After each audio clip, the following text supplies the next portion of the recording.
You're now watching The Wash Daily.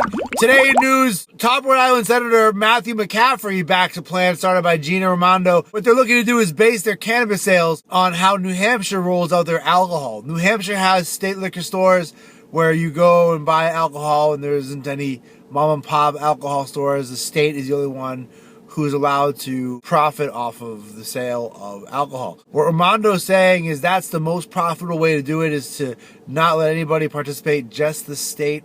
If the people want cannabis, they can go to the state, and that's how we're gonna make the most money legalizing cannabis. And now Matthew McCaffrey, he also thinks that's a great way to go about things. It's a terrible idea because that means the state's going to be growing cannabis. The state doesn't know how to grow weed. All they know how to do is grow prison populations. Also in news, dozens of Iowan elected officials are pushing for cannabis programs.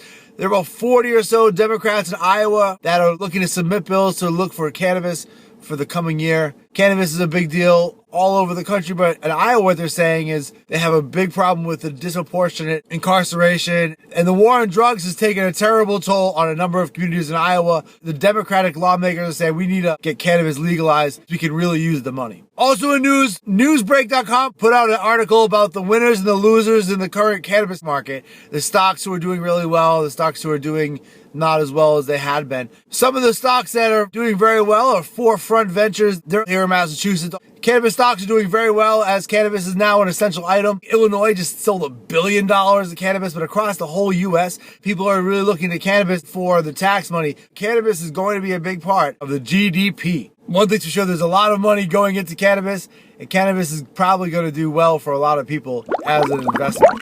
Thanks for watching The Wash Daily.